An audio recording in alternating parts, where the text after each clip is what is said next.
Dear students, start करेंगे काव्य से आपका। और काव्य में पहला लेसन जो है पवन दूती का, जिसके राइटर जो हैं अयोध्या सिंह उपाध्याय अरियोध। उनका एक महाकाव्य है प्रिय प्रवास। प्रिय प्रवास से ही लिया गया है पवन दूतिका। पवन दूतिका में क्या है कि आपका राधा जो श्री कृष्ण के प्यार में उनसे दूर हो जाने के बाद व्याकुल होती है और पवन को अपनी दूत मतलब एक किस्म से जगह संदेश वाहक बनाकर भेजती है श्री कृष्ण के पास में। और यहाँ पे राधा एक लोक सेविका का भी काम करती है और पवन को अपने दुख बताकर श्री कृष्ण के पास भेजती है। तो उसी के बारे में ये सब बताया गया है। आप ध्यान से सुनेंगे, एक एक पैरे को मैं ध्यान से आपको पढ़ाऊँगा और आपको रिपीट करना है। वैसे ये लेसन कॉलेज में स्टार्ट हो गया था और पूरा भी कर दिया गया था, लेकिन मैं शुरू से स्टार्ट कर रहा हूँ इसे। पवन दूतिका। बैठी खिन्ना यक दिवस वे, गेह में थी अकेली, आके आंसू दर्ग युगल में थे धरा को भिगोते। आई धीरे इस सदन में पुष्प सदगंध को ले, पराते वाली सुपवन इसी काल वात्यानों से। तो देखिए क्या कहा गया है। बैठी खिन्ना, बैठी हुई थी, खिन्ना का मतलब उदास, यक दिवस एक दिन, घे घे का मतलब घर में, थी अकेली। एक दिन राधा घर में उदास अकेली बैठी हुई थी। आके आंसू दर्ग युगल, आके उसकी आंखों से आंसू आ रहे थे। दर्ग का मतलब आंखों से, युगल दोनों, में थे धरा को भिगोते। उनकी दोनों, उसकी दोनों आंखों से आंसू आकर धरती को भिगो रहे थे। आई धीरे इस सदन में पुष्प सदगंध को ले, और धीरे से इस घर में, इस सदन में पुष्पों की सुगंधित खुशबू को लेकर प्रातः वाली सुपवन, प्रातः वाली सुपवन, सुपवन का मतलब अच्छी वायु या कह सकते हैं आप सुपवन। प्रातः काल की जो अच्छी हवा होती है, ठंडी हवा जो होती है, वो इसी काल वात्यानों से मतलब खिड़की दरवाज़ों से घर में प्रवेश करती है। दोबारा से रिपीट करेंगे।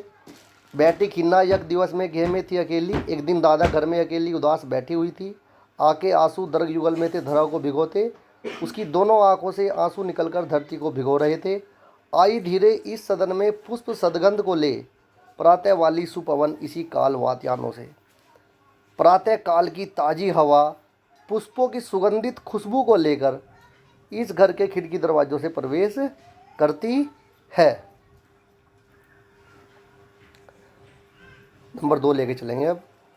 संतापों को विपुल बढ़ता देख के दुखिता हो, धीरे बोली सदुक उससे श्रीमती राधिका यो। प्यारी प्रातः पवन इतना क्यों मुझे है सताती, क्या तू भी है कलुषित हुई काल की क्रूरता से। संतापों को, संतापों मतलब दुखों को, विपुल बहुत अधिक मात्रा में, बढ़ता देख के दुखिता हो, क्या मेरे दुखों को बहुत अधिक बढ़ता देख के तू भी दुखी हो गई है। धीरे बोली, धीरे से बोली, सदुख दुख के साथ उससे श्रीमती राधिका यो। नीचे की लाइन से लेके चलेंगे। धीरे से दुख के साथ राधा पवन से बोलती है कि हे पवन, क्या तू भी मेरे दुखों को अधिक बढ़ता देख के दुखी हो गई है। प्यारी प्रातः पवन इतना क्यों मुझे है सताती, हे प्यारी प्रातः काल की हवा तू मुझे इतना क्यों सता रही है, क्या तू भी है कलुषित हुई काल की क्रूरता से।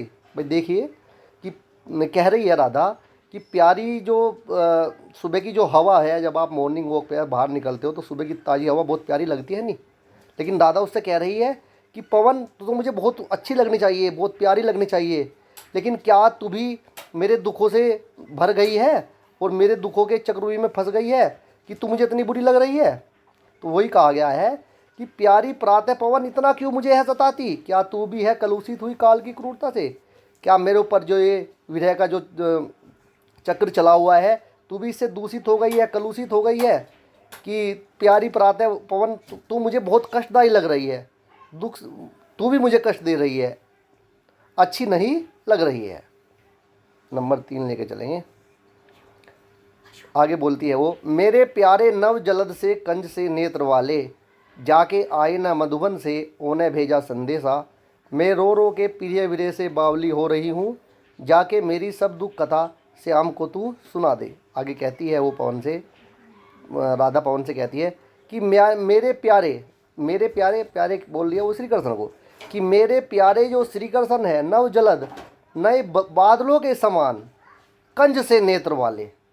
कंज एक पक्षी होता है, उसकी आंखें बड़ी चमकदार होती है, तो यहाँ पे तुलना आंखों की जो तुलना करी गई है वो कंज से करी गई है, श्री कृष्ण की आंखों की तुलना। तो कहा गया है कि मेरे प्यारे श्री कृष्ण जो हैं वो नए बादलों के समान, नए मेघों के समान, कंज के समान नेत्र वाले हैं। जाके आए न मधुवन से उन्हें भेजा संतजा, कि वे जब से मथुरा गए हैं वहाँ से वापस नहीं आए हैं और नहीं अपना कोई संदेशा भेजा है। मैं रो रो के प्रिय विरह से बावली हो रही हूँ, मैं रो रो कर अपने प्रिय श्री कृष्ण के विरह जुदाई से पागल हो रही हूँ, बावली हो रही हूँ। जाके मेरी सब दुख कथा श्याम को तू सुना दे। और आखिर में वो पवन से कह रही है कि ये मेरी जो सब दुख की कथा है तू जाके मेरे श्याम, मेरे श्री कृष्ण को सुना दे। जो ही मेरा भवन तज तू अल्प आगे बढ़ेगी, शोभा वाली सुखंद कितनी मंजू कुंजे मिलेंगी, प्यारी छाया मर्दुल सवर से मोह लेंगी तुझे वे, तो भी मेरा दुख लग वहाँ जाने विश्राम लेना। आगे कहती है, राधा कहती है पवन से, जो ही मेरा भवन तज, तज का मतलब लांग कर, तू थोड़ा आगे बढ़ेगी, अल्प आगे बढ़ेगी, जो ही मेरा भवन लांग कर तू थोड़ा आगे बढ़ेगी, शोभा वाली सुखद कितनी मंजू कुंजे मिलेंगी, कि शोभा देने वाली, बहुत सारी शोभा देने वाली, सुख देने वाली, मंजू का मतलब सुंदर, कुंजे मिलेंगी। कहती है कि जो ही मेरा भवन लाग के तू थोड़ा आगे बढ़ेगी, तुझे शोभा देने वाली सुखद मंजू, मंजू का मतलब सुंदर, कुंजे मिलेंगी। तो ये शोभा देने वाली, सुख देने वाली बहुत सारी कुंजे मिलेंगी। प्यारी छाया मर्दुल सवर से मोह लेंगी तुझे वे, अपनी प्यारी छाया, जो कुंजे होंगी, जो शाखाएं होंगी, वे अपनी प्यारी छाया और मर्दुल सवर से तेरे मन को मोह लेंगी। तो भी मेरा दुख लग वहाँ जाने विश्राम लेना, तो भी मेरा दुख लग, लग का मतलब तुझे मेरे दुख का पता है, तू जानती है, तो भी मेरा दुख लग वहाँ जाने विश्राम लेना, कि तुझे मेरे दुख का पता है, लग का पता है, इसलिए तू वहाँ पे जाके विश्राम ना कर लेना, मतलब रुक मत जाना। नंबर 4 पे चलेंगे। थोड़ा आगे सरस रव का धाम सत पुष्प वाला, अच्छे अच्छे बहुधुर्म लतावान सौंदर्यशाली, प्यारा वरंदा विपिन वन को मुग्ध कारी मिलेगा, आना जाना इस विपिन से मोह माना न होना। थोड़ा आगे जब तू चलेगी, सरस, सरस का मतलब आपका जो है मधुर, रव ध्वनि से भरा हुआ, धाम का मतलब घर, सतपुष्प वाला खुशबू से भरा हुआ। कहने का मतलब ये कह रही है, इतने रूपरेखा ये बांधी है कि आप देखते होंगे कहीं होटल में जाते हों तो देखते होंगे कि एक बहुत अच्छा म्यूजिक बजा रहता है और बहुत प्यारी सी ध्वनि, मीठी ध्वनि चलती रहती है और खुशबू चारों तरफा फैल रहती है। तो उसी तरीके से ये बता रही है राधा पवन से, कि कह रही है थोड़ा आगे चलने पर सरस रव का धाम सतपुष्प वाला, कि सुगंधित ध्वनि से भरा हुआ धाम मतलब घर, और सैकड़ों पुष्पों की खुशबू से सजा हुआ, पुष्पों की खुशबू से सजा हुआ, मधुर ध्वनि से भरा हुआ घर मिलेगा तुझे आगे चल के, थोड़ा आगे चलने पे। अच्छे अच्छे बहुधुर्म लतावान सौंदर्यशाली, और वहाँ बहुधुर्म का मतलब पेड़, लतावान का मतलब आपका जो है लताओं से भरे हुए, शाखाओं से भरे हुए, सौंदर्यशाली, खूबसूरत, सुंदर आप कह सकते हैं, कि अच्छे वहाँ पे बहुत अच्छे अच्छे पेड़ शाखाओं से भरे हुए बहुत ही सुंदर तुझे जो है दिखाई देंगे। प्यारा वरंदा विपिन मन को मुग्धकारी मिलेगा, और वृंदावन का जो बगीचा है, जो बाग है, वो तेरे मन को मुग्ध कर देने वाला मिलेगा। आना जाना इस विपिन से मोहमाया न होना, मोहमाना न होना, कि कह रही है कि सिर्फ आना और जाना इस बगीचे से, वहाँ इसकी मोहमाया में ना फंस के रुक जाना। कहने का मतलब कह रही है कि आना जाना इस बगीचे से सिर्फ आना जाना करना, आना और वहाँ से वापस आ जाना, वहाँ पे रुकना मत, इसकी मोहमाया में खो के वहाँ पे रुकना मत। ठीक है भाई, आगे चलेंगे। जाते जाते अगर पथ में कलांत कोई दिखावे, तो जाके सन्निकट उसकी कलांतियों को मिटाना, धीरे धीरे परस करके गात उताप खोना, सदगंधों से शर्मित जन को हर्षितों सा बनाना। कलांत कहते हैं थके हुए को, और कलांतियाँ हो गई आपकी थकावट कि कह रही है वो जाते जाते अगर पथ, रास्ते में कलांत कोई दिखावे, कि अगर जाते जाते तुझे रास्ते में कोई थका हुआ व्यक्ति दिखाई दे, तो जाके सन्निकट, तो उसके समीप जाके उसकी क्लांतियों को मिटाना, उसकी थकावट को दूर करना, उसकी थकावट को दूर करना है, उसकी क्लांतियों को, उसकी थकावट को दूर करना, धीरे धीरे परस करके, धीरे धीरे मतलब धीरे धीरे उसे स्पर्श करके, गात उताप खोना। गात, गात का मतलब शरीर, उताप का मतलब गर्मी, जैसा पसीना आ जाता है ना शरीर पे, तो उसे धीरे धीरे स्पर्श करके उसके शरीर की गर्मी को दूर करना, गात उताप खोना। सदगंधों से शर्मित जन को हर्षितों सा बनाना, और अपनी अच्छी खुशबू से उस शर्मित जन को, उस काम करने वाले व्यक्ति को, उस मेहनती व्यक्ति को हर्षितों सा बनाना, मतलब खुशियों से भर देना। आगे चलेंगे। लज्जाशीला पथिक महिला जो कहीं दृष्टि आए, होने देना विकृत वसना, तो न तू सुंदरी को, जो थोड़ी सी शर्मित वह हो, गोद ले श्रांति खोना, होठों की ओ कमल मुख की मलानताएं मिटाना। आगे वो कह रही है कि लज्जाशीला, लज्जाशीला का मतलब यहाँ पे हो गया कि आपने देखा होगा गांव में औरतें घूंघट सिर पे रख के, और अब बिल्कुल एक लज्जाशीला उन्हें ही बोलते हैं कि अगर लज्जाशीला पथिक महिला जो कहीं दृष्टि आए, कहने का मतलब सिर पे घूंघट रखी हुई कोई लज्जाशील राहगीर महिला तुझे कहीं नज़र आ जाए, दृष्टि आए, होने देना विकृत वसना तो न सुंदरी को। तो पवन से कह रही है कि तू अपने हवा के वेग से उसके वस्त्रों को, उसके जो साड़ी का घूंघट उसका सिर पे होगा, या वस्त्रों को विकृत वसना, विकृत वसना मतलब अस्त व्यस्त ना कर देना, तो न सुंदरी को। तो तू अपने हवा के वेग से उसके वस्त्रों को अस्त व्यस्त मत करना, जो थोड़ी सी शर्मित वह हो, गोद ले श्रांति खोना। अगर वह तुझे थोड़ी सी भी थकी हुई दिखाई दे, तो अपने हवा के वेग से चारों तरफा उसकी थकावट को, श्रांति खोना मतलब उसकी थकावट को दूर करना। होठों की ओ कमल मुख की मलानताएं मिटाना, होठों की और कमल मुख, कमल के समान उसके मुख की मलानताएं, मुरझाहट को दूर करना। होठों की और कमल के समान उसके मुख की जो मुरझाहट होगी, मलानताएं होंगी, उसे दूर करना, मिटाना। कोई क्लांता करसक ललना खेत में जो दिखावे, धीरे धीरे परस करके उसकी क्लांतियों को मिटाना। जाता कोई जलद यदि हो व्योम में, तो उसे ला छाया द्वारा सुखित करना, तप्त भूतांगना को। कोई क्लांता, कोई क्लांता का मतलब आपका कोई थकी हुई, करसक ललना, करसक ललना का मतलब किसान की पत्नी खेत में जो दिखावे। यदि तुझे कोई थकी हुई किसान की पत्नी खेत में दिखाई दे, धीरे धीरे परस करके, तो उसे धीरे धीरे स्पर्श करके अपने हवा के पवन के वेग से उसकी क्लांतियों को, उसकी थकावट को मिटाना, उसकी क्लांतियों को, उसकी क्लांतियों को मतलब थकावट को मिटाना। जाता कोई जलद यदि हो व्योम में, तो उसे ला। अगर कोई तुझे जलद का मतलब बादल, यदि हो व्योम आकाश में, अगर तुझे आकाश में कोई बादल दिखाई दे, तो उसे ला छाया द्वारा, उसकी छाया द्वारा सुखित करना, तप्त भूतांगना। तप्त भूतांगना का मतलब गर्मी से तपी हुई उस स्त्री को, यदि कोई तुझे कोई बादल आकाश में दिखाई दे, तो उसे लागे उसकी छाया द्वारा उसे सुखित करना, सुख से भर देना। जाते जाते पहुँच मथुरा धाम में उत्सुकता हो, न्यारी शोभा वर नगर की देखना मुग्ध होना। तू होवेगी चकित लख के मेरू से मंदिरों को, आभा वाले कलश जिनके दूसरे अर्क से हैं। आगे कह रही है कि जाते जाते जैसे जैसे तू आगे चलेगी और तू मथुरा धाम पहुँचेगी, तो तेरी उत्सुकता बढ़ती जाएगी, तेरी उत्सुकता बढ़ती जाएगी कि भाई अब आगे क्या होगा, आगे क्या होगा।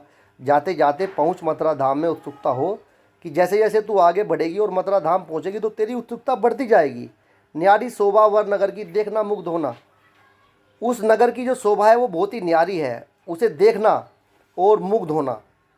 तू होवेगी चकित लख के मेरू से मंदिरों को, तू होवेगी चकित, तू होएगी चकित लख का मतलब देखकर, तू आश्चर्य से चकित हो जाएगी मेरू से मंदिरों को। देखो मेरू एक पर्वत है, मेरू पर्वत से इसकी तुलना करी गई है, मंदिरों की तुलना करी गई है कि जो वहाँ के मंदिर है मेरू पर्वत के समान ऊंचे हैं, और उन्हें देख के तुझे आश्चर्यचकित हो जाएगी। आभा वाले कलश जिनके दूसरे अर्क से है, और उनके जो कलश हैं ऊपर मंदिरों के ऊपर जो कलश लगे रहते हैं ना, जिनके दूसरे अर्क से है कि वे सूर्य के समान हैं, दूसरे सूर्य के समान दिखाई दे रहे हैं। ठीक है, तू होवेगी चकित लक देखकर, तू आश्चर्यचकित हो जाएगी देखकर मेरू से मंदिरों को, मेरू पर्वत के समान ऊंचे मंदिरों को देखकर तू आश्चर्यचकित हो जाएगी। और आभा वाले कलश जिनके दूसरे अर्क से हैं, और जिनके जो कलश हैं वे ऐसे चमकेंगे तुझे कि जैसे कोई दूसरा सूरज निकल रहा हो। देख पूजा समय मथुरा मंदिरों मध्य जाना, नाना वागो मधुर सवर की मुग्धता को बढ़ाना, कीवा लेके रुचिर तरु के शब्दकारी फलों को धीरे धीरे मधुर रव से मुग्ध हो बजाना। वो आगे कह रही है राधा कि जैसे ही तू पूजा का समय देखेगी, देखो पूजा सुबह शाम की होती है, तो वो कह रही है उसे कि देखे पूजा समय, कि पूजा का समय देख के मथुरा मंदिरों के बीच में जाना, मध्य जाना, नाना वागो मधुर सवर की मुग्धता को बढ़ाना। देखो पहले क्या होता था मंदिरों में कि अनेक प्रकार के वाग यंत्र बजे रहते थे, तो उसे कह रही है वो, इसीलिए कह रही है कि नाना वागो मधुर सवर की मुग्धता को बढ़ाना, कि वहाँ पे जो अनेक प्रकार के संगीत में यंत्र बज रहे होंगे उनकी मधुर स्वर जो उनके निकल रहे होंगे उनकी मुग्धता को और ज़्यादा बढ़ाना, अपने हवा के वेग से, अपने पवन के वेग से उनकी मुग्धता को बढ़ाना, उनके मधुर स्वर को और ज़्यादा तेज कर देना। कीवा लेके रुचिर तरु के शब्दकारी फलों को, कीवा लेके का मतलब होगा यहाँ पे, कीवा लेके अंगड़ाई लेके, एक दूसरे टकराना होता है ना, कीवा लेके रुचिर तरु जो तुझे पेड़ पसंद हो, जो तुझे पेड़, रुचिर तरु का मतलब रुचि जिसमें तू रुचि रखती हो, जो तरु पेड़, जो तुझे पेड़ पसंद हो उसके शब्दकारी फलों को, कि जो तुझे पेड़ पसंद हो उसके फलों को लेके अंगड़ाइयाँ लेके अपने हवा के वेग से एक दूसरे में बजाना, धीरे धीरे मधुर रव से मुग्ध हो बजाना, और धीरे धीरे मधुर रव मतलब सुंदर ध्वनि से मुग्ध हो बजाना, मधुर रव ध्वनि, सुंदर मधुर ध्वनि से मुग्ध हो बजाना, कि जो पेड़ तुझे पसंद हो उसके फलों को अपने हवा के वेग से कीवा लेके, अंगड़ाइयाँ लेके एक दूसरे से कीवा लेके मुग्ध हो बजाना, मधुर स्वर से मुग्ध हो बजाना। तू देखेगी जलत तन को जा वहीं तदगता हो, होंगे लोने नयन उनके ज्योति उत्कीर्णकारी, मुद्रा होगी वर वदन की मूर्ति सी सौम्यता की, सीधे साधे वचन उनके सिक्त होंगे सुधा से। आगे कह रही है वो, तू देखेगी कि बादलों के समान जलत तन, बादलों के समान शरीर वाले, तू देखेगी जलत तन को जा वहीं तदगता हो, तू बादलों के समान शरीर वाले श्री कृष्ण को देखेगी, शरीर को देखेगी, जा वहीं तदगता हो, तू बादलों के समान शरीर वाले श्री कृष्ण के शरीर को देखेगी। होंगे लोने नयन उनके ज्योति उत्कीर्णकारी, और उनके जो नयन होंगे, आंखें होंगी, ज्योति उत्कीर्णकारी प्रकाश बिखेरने की तरह दिखाई देंगे, जैसे प्रकाश बिखेर रहे होंगे। उनके लोने नयन मतलब सुंदर आंखें जो उनकी होंगी वे ऐसी होंगी कि जैसे प्रकाश बिखेर रही हों, ज्योति उत्कीर्णकारी।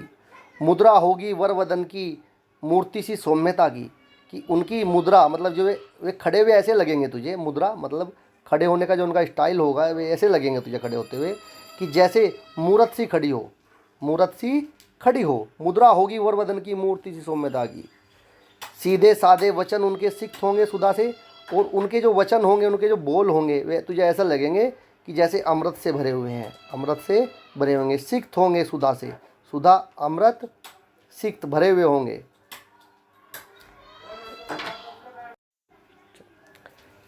नीले फूले कमल दल सी ज्ञात की श्यामता है, पीला प्यारा वसन कटी में पहनते हैं फबीला, छूटी काली अलग मुख की कांति को है बढ़ाती, सद वस्त्रों में नवल तन की फूटती सी प्रभा है। वो कह रही है, राधा कह रही है, नीले फूले कमल दल, कमल दल का मतलब कमल की जो पंखुड़ियाँ होती है, दल पंखुड़ी या पत्तियाँ उसकी, गात गात शरीर, कि मेरे प्यारे श्री कृष्ण का जो शरीर है वो नीले फूले हुए कमल की पंखुड़ियों के समान है। पीला प्यारा वसन कटी में पहनते हैं फबीला, फबीला शब्द ये उर्दू का शब्द है, एक आकर्षक इसे बोलते हैं आप। पीला प्यारा वसन, वसन का मतलब वस्त्र, कटी कमर में, कि मेरे प्यारे श्री कृष्ण अपनी कमर में पीला वस्त्र, आकर्षक पीला वस्त्र पहनते हैं, कटी में पहनते हैं। कटी मतलब कमर में पहनते हैं। छोटी काली अलग मुख की कांति को है बढ़ाती, और एक बालों की लटक उनके चेहरे पर लटकी हुई होगी। जो बालों की लटक होगी वो उनके शरीर, उनकी मुख की, उनके मुंह की कांति को बढ़ा रही होगी।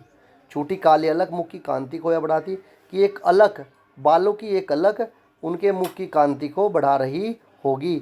सदवस्त्रों में नवल तन की फूटती सी प्रभा है। और सदवस्त्र मतलब साफ सुथरे जो नवल तन, नए शरीर, उनके जो नए शरीर पे जो साफ सुथरे जो वस्त्र होंगे, ऐसा लगा होगा कि जैसे प्रभा सी फूट रही है। वे वस्त्र इस प्रकार लग रहे होंगे उनके शरीर पे कि जैसे प्रभा सी फूट रही है, कि दिन सा निकल रहा है। सांचे ढला सकल वपु है दिव्य सौंदर्यशाली, सतपुष्पों सी सरुभि उनकी प्राण संपोषिका है। दोनों कंधे वर्षव वर्षे हैं बड़े ही सजीले, लंबी बाहें कलब करसी शक्ति की पेटिका है।